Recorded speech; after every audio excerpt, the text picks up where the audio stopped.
values to valued culture? Here is your host, Will Scott, interviewing another CEO about leading culture in their company.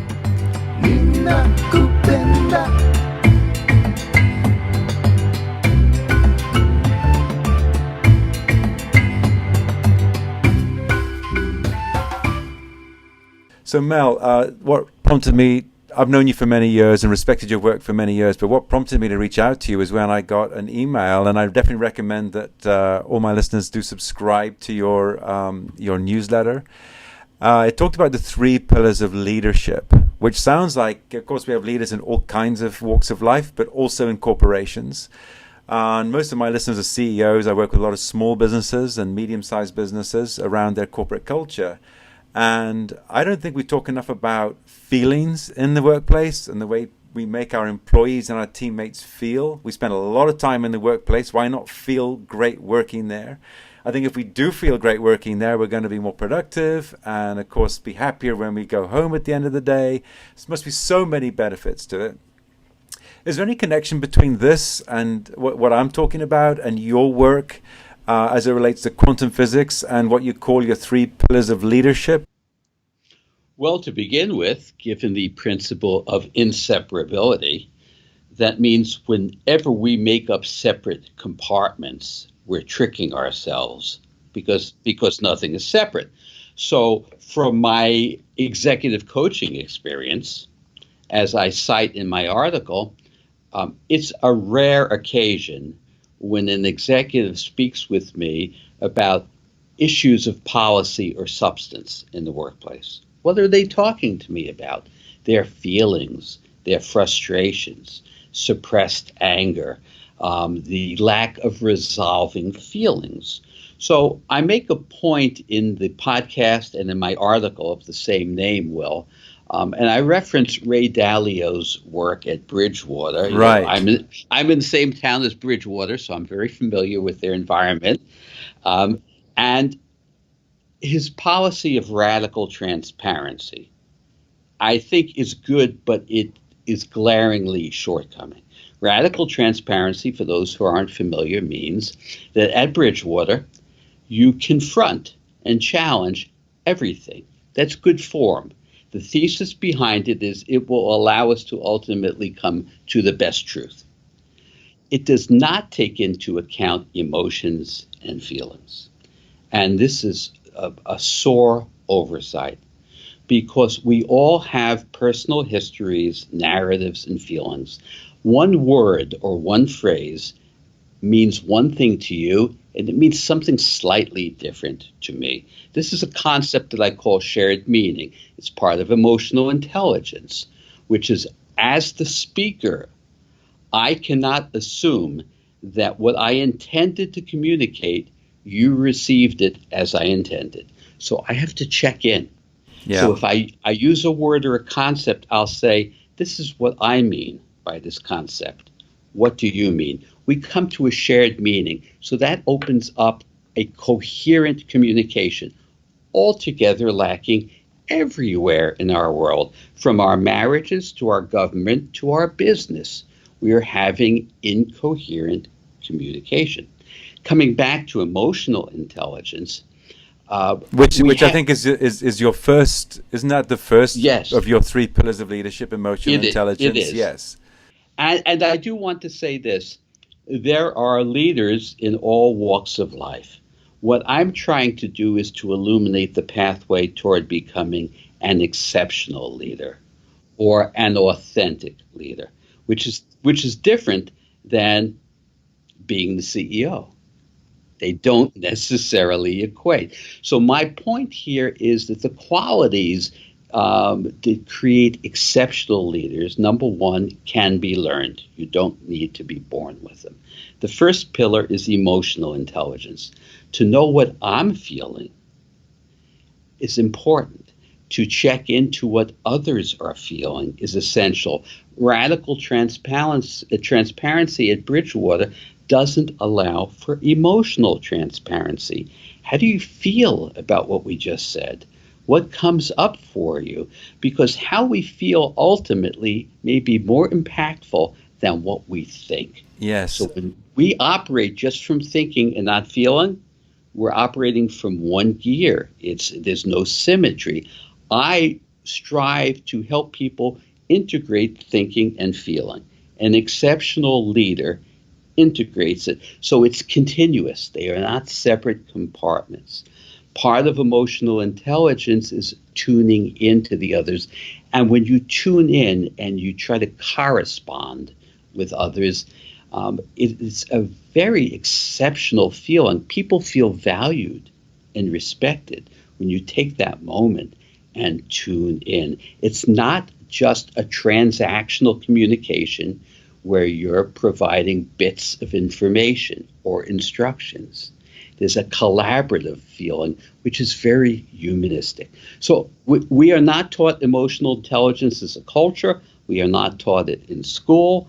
So one may wonder, where do I begin? There's a lot of great work out there on emotional intelligence. It is as important, if not more important, than our cognitive intelligence. That's the first pillar. Yes, absolutely. So thank you. I began by asking about feelings, and you answered that question that yes, one way to make sure you're allowing for and making space for talking about feelings is to do what you just suggested, which is to ask the question, how did that make you feel? Or how is my communication making you feel? And giving them an opportunity to talk about that and bring that to the workplace. And it's going to be a healthier workplace overall, isn't it? If we are all aware of that and bringing, the tenets of emotional intelligence to the conversation. Certainly, as a culture, we've always believed that feelings are subordinate to thoughts. Let's look at, if you're in a courtroom and an attorney makes an objection, he says that's immaterial. Immaterial. It's not of substance. It's not of material being. Our whole proclivity of value in our culture has been that feelings are a feminine energy, which previously has not been valued and respected. Boy, is that wrong. Feelings are mighty. They are impactful. They affect everything. Who you vote for as president is probably more predicated on how you feel, your visceral response, than it is on one's policies positions. Absolutely. Yeah, absolutely. I think when the people are in the box, it is about how they feel. Right. Absolutely. Yes. And no one's watching and no one's listening. And it's just, how do I feel? That's how they make the decision. And don't we make so many decisions in life based on feelings and not necessarily thoughts? So there is a middle ground. I speak about this in my book, The Possibility Principle. I call it intellectual intuition. When you train your mind to think in wholeness, which is what I teach, how to apprehend the bigger and bigger picture, you can enter into a realm of what I call intellectual intuition. It's not hunch work. It's a deeper intuitive wisdom. There are ways to access information that go beyond the limitations of the cognitive mind. And that's all available to us when we tune in. I've learned to do that in my work. I don't only think. I quiet my thoughts and tune in. Now, I'm not suggesting that I'm a psychic. I don't operate that way. But the blending of intellect and intuitive wisdom is powerful. Yes. And of course, there are some great leaders. I mean, there are obvious ones like the Dalai Lama that you talk about in your podcast, but maybe there are others. But I think we all know that great leaders are great orators. How do they show their feelings? And it's with the authenticity that you talk about, but also, isn't it, the being vulnerable? They're willing to share something about themselves that puts whoever they're speaking to at ease, right? Yes, so the second pillar is authenticity. So what I mean by authenticity requires a genuine self-esteem. Genuine self-esteem means, to me, that I will be true to myself. I will share what I think or feel without being disconcerted by fear or worry about what you think of me. Yeah. So to be an authentic, exceptional leader, you can't operate from trepidation or fear. In the workplace, so often, I've seen from my practice Someone has a thought, a suggestion, a feeling, and they repress it because they're worried about how it will be received and what others will think. That blocks authenticity. So to reach authenticity, we need to take the model of self-esteem that we were taught and turn it on its ear. In other words, acting strong is weak because it's acting. Yeah. Now, in our culture, and particularly for men, we were taught to show no vulnerability. Yeah. Act strong. It doesn't work. Now, let's look at the opposite. If I can share my vulnerability, my self-doubt, some insecurity, if I can share it, that means I'm not worried about what you think of me. I want to hear what you think. I'm not callous, but I'm not worried. That allows me to not betray myself. This is a key, essential quality for exceptional leadership. To not stall out or be apprehensive out of fear of what will they think of me. So authenticity requires shedding fear. It doesn't mean that you're not sensitive or attuned to others, but it means you're operating from a place of your own personal integrity. So again, one may wonder, how do you develop authentic self-esteem? Exactly. That was going to be my question. And actually, I was going to take a stage further where talk to Mel when you answer that question about I have this suspicion it's easier to do when you're older. Like we grow into losing that fear and being able to be more authentic. Why is that? How do we help younger people have this skill earlier? I have a podcast and have written an article called Raising Resilient Children, in which I stipulate that the way to generate authentic self-esteem in children is to model it for them. Parents tend to only want to reveal the good in their lives, and they hide and are so discreet about sharing anything problematic and say, I don't want to burden my children. That's not burdening them. To not share the full flavor of our life experience means that we're not preparing them for what's coming down the road at them. So I believe that as a nation, as a culture, we suffer from horrible self-esteem. As a culture, we're actually trained to achieve what I call other esteem, which is if I can get others to approve of me and think well of me, then I feel good. But that's not self-esteem, it's other esteem. It means I'm going to reconfigure myself to get you to think well of me, but I've betrayed my own authentic self. So lack of genuine self-esteem, I believe, is underneath anxiety, depression, a whole host of diagnoses, but we have no diagnosis for self-esteem because there's no medication to prescribe. So it requires a rethinking of who am I? How would I like to experience my life? And the work's out there. I've written a copious amount about developing authentic self-esteem. That is the key to authenticity. Yeah, that's nicely said. And I don't know if this is necessarily connected to what you said, but something that came to me when you were talking there was this concept of sharing high-lows. And I did that around the dinner table always with my kids as to, what was your high today and what was your low today? Good. And so we're not just focusing on what was great in the day, but what was their low moment. And those were of course, many times where you really learned what happened in their day and what was they feeling in that moment. And we do this a little bit in business too, where in the Entrepreneurs Organization, actually, where in our meetings we always share a high and a low since we met each other a month ago. We do it in our personal life, in our business life, as well as in our family life. And so you just get more comfortable sharing, being vulnerable about what was a low moment in your month. So very, very important. It's the opposite of the mantra of put your best foot forward. Yeah. Part of the problem in dating, in early stage relationship, is two people put their best foot forward because they want to be liked or loved. Yeah. And then months or years later, you say, they're not who I thought they were. Well, no kidding. You are both disguising who you really are to try to have a conquest in a relationship. It doesn't work. Authentic self-esteem is put your true self forward. Yeah. Yeah. So in all areas of life, be authentic in the workplace as a leader, but also in your personal lives, of course.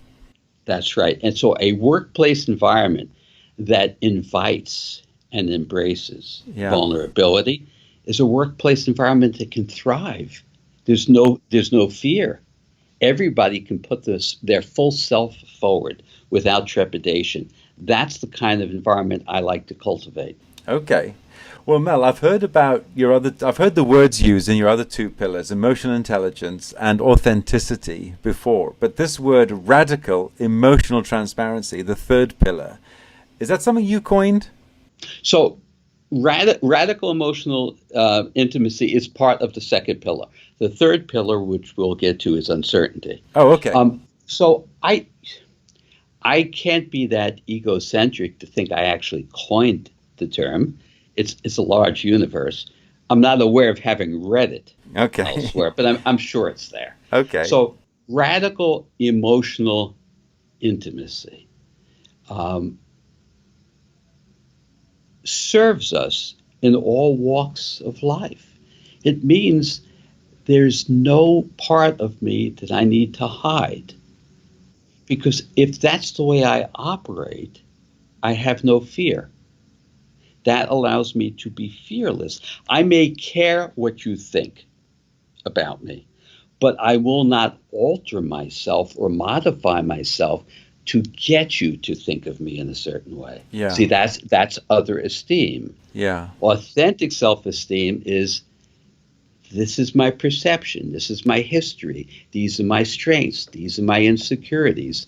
And I'm not handing my well-being over to you and setting you up as my judge. See, when people are afraid of judgment, it means they're judging themselves and then projecting that judgment onto someone else. When you have genuine self-worth, radical emotional intelligence, it means that you're not at risk of being judged. Others have opinions, and you may take in their opinions and reflect on them, but you don't live in fear of them. Yeah. So that radical, by the way, radical, I was in college in the late 60s. I was an anti-war activist. Some may have called me a radical. And I looked up radical, which comes from the Greek word radix, which means root, to get to the root. Okay. And so when people would call me a radical, I'd say, well, thank you. Because I wasn't dealing on a symptomatic level. I was dealing with the root of the issue. And by the way, the world we live in, you need to be radical to make headway sometimes. Yeah. Because radical is fearless. Absolutely. Radical doesn't mean I'm throwing a Molotov cocktail. Right. But also, there really is no other way to live, is there? If we're living inauthentically and hiding some part of ourselves versus living without fear and really being ourselves. I mean, what a great way to live if you can really do it. And of course, we should all try and seek to get to that point. Well, when you come across someone who lives that way, that individual has the capacity to be an exceptional leader. Mm-hmm. Okay. Yeah, cool. So what about uncertainty then? Okay, so as I alluded to earlier, reality appears altogether uncertain. Yet many of us live our lives, and in the corporate environment, in the workplace, and in leadership, we live our lives as though we're playing a chess match, where we sit back, we calculate, we worry about the consequences of our actions. We're acting in a way whereby we can predict the future. Now, I'm not proposing that we don't need data and we don't need to be well informed. Of course we do, but we can never know for sure. The bold, fearless leader welcomes uncertainty and trusts that they'll be able to navigate as they go along. It's the kind of leadership I see in exceptional parents and exceptional leaders in the workplace, which is, I can't know in advance, but I trust I'll figure it out. So the embrace of uncertainty is powerful. And again, that creates possibilities. It's a true quality of a leader to embrace uncertainty, not to sit back and strategize and calculate only, but to step forward and say, this seems like the path. I don't know what will await us down that path, but I trust we can navigate it and succeed. And that requires a collaborative effort with your team and your subordinates and the people in the workplace. I picture it as an orchestra leader. And everyone, all the musicians are in concert, but to be playing from the same note, from the same musical score, it requires an orchestration, a leadership, and an embrace of uncertainty. So, Mel, are there any examples of great leaders from the corporate world that you could cite that would exhibit these three pillars of leadership? You know, I've been thinking about that, and I've been thinking about that as I wrote the article. And regrettably, I'm sure that there are, Will, without a doubt. But from my experience, I don't know that they are integrating these elements, these three pillars, by the way. And by the way, I called it three pillars. Next month, I might see it as 5 or 6 pillars. Yeah. In other words, it's important to remember we make this all up, right? We make it all up. So, you know, you mentioned the Dalai Lama, who's obviously not in the corporate workplace. Yeah. But he immediately comes to mind because he clearly embraces uncertainty. He clearly is comfortable in his own authenticity. And in his emotional intelligence, he's tuned in all of those ways. Yeah. You know, so I'm not privy, substantially, to the inner mindset of those corporate leaders to be able to ascribe who fits that role or not. All I can see is that these are the elements that allow for that quality of leadership. I do see it in terms of personal relationships and in terms of parenting, that when that individual can integrate those three qualities, they stand out. Yeah. They're exceptional. Yeah. So it's living life from a new rule book. We have to rewrite the rules. The old ones don't work all that well. Yes. Well, so thanks for going through the three pillars there. A couple of things that I enjoyed, or one in particular that I'd like just to say a little bit about, is that I've been thinking about for my own life, is this concept that you talk about of many of us in our sort of latter lives are in some ways defined by a confining moment. But then you talk about how sometimes we have defining moments too. And I know for myself, I can think of where I've had defining moments, just these big ahas that have been some kind of a release for me typically too, a release from some sort of worry or something. I need to figure out what my confining moments have been, but you know, so it's a great concept to talk about. And of course, again, we're carrying those confining moments as part of our personality into the workplace, aren't we?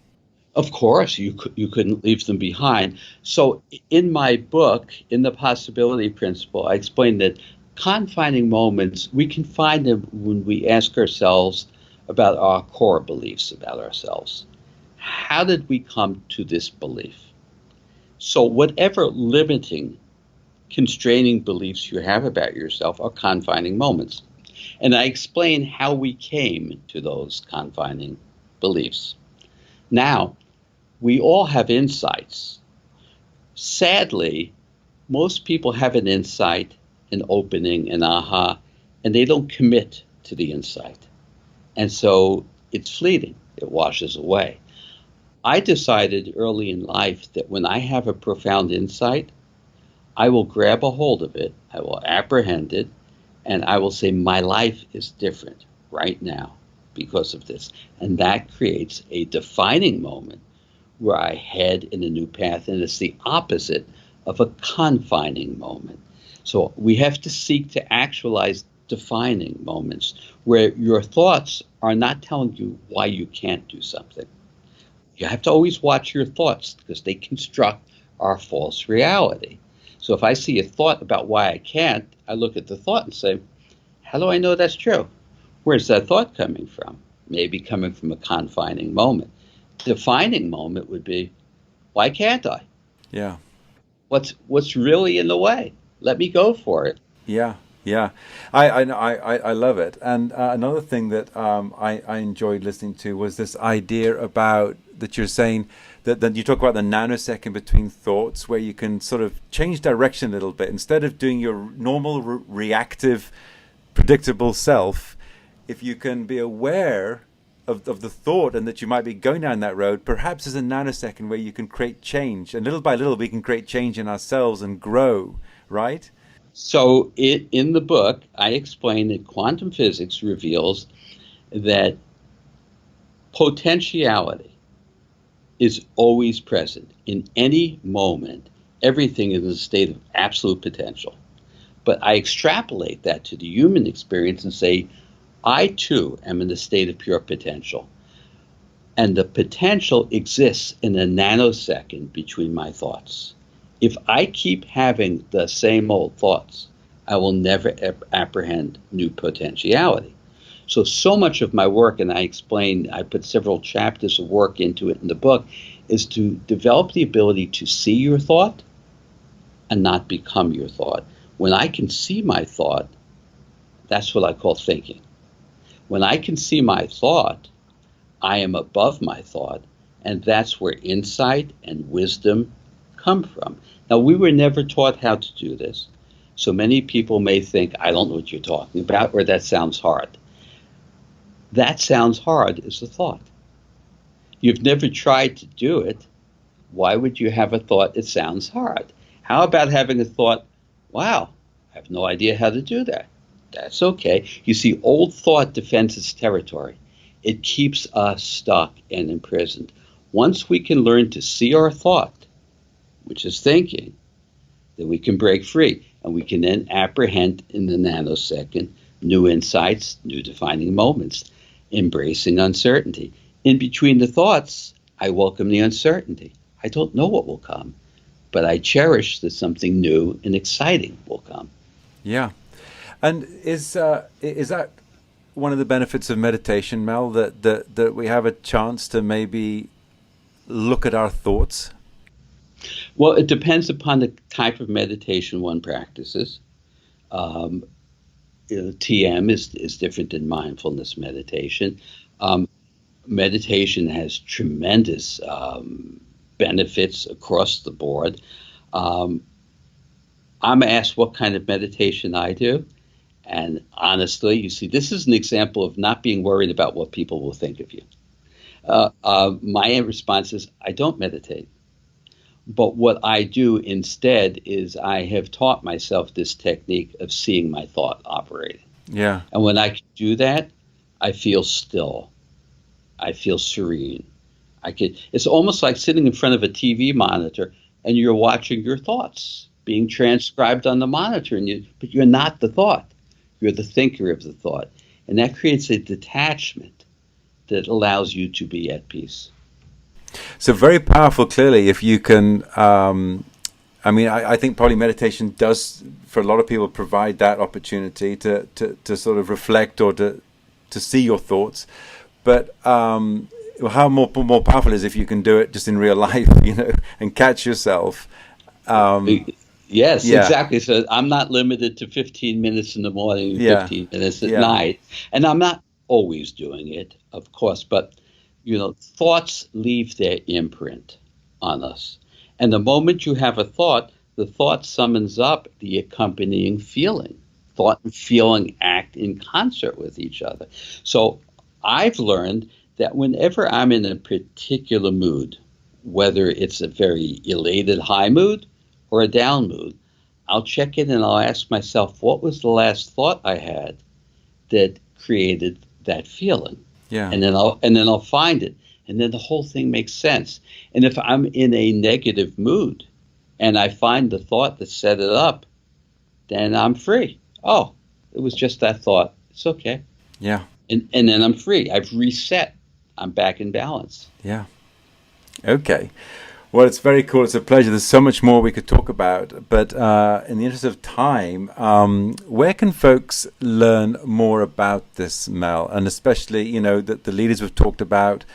Of course, there's your book and your podcast. So tell us where they can find this stuff. Okay, so my website, Mel Schwartz, MELSCHWARTZ.com, has links to my podcast, to the book, to the articles that I've written. Okay. And send me an email if anybody wants specific information about readings that I would recommend or particulars. Feel free to send me an email. I'm happy to knock something back in your direction that gives you some thoughts about how to head down this path. That's sweet. So people can send you questions, and they can send those to mel@melschwartz.com. That's correct. Yeah. And Mel, what last thought can you leave for? And think again about leaders in the corporate world. What one thing could you recommend for them, based on your work and the possibility principle in general? If they can embrace what they typically avoid. What we avoid, anything that's fearful or anxiety producing, we push it away, and that makes it more formidable. We need to do something paradoxical. Take what you feel is challenging, invite it in, and embrace it.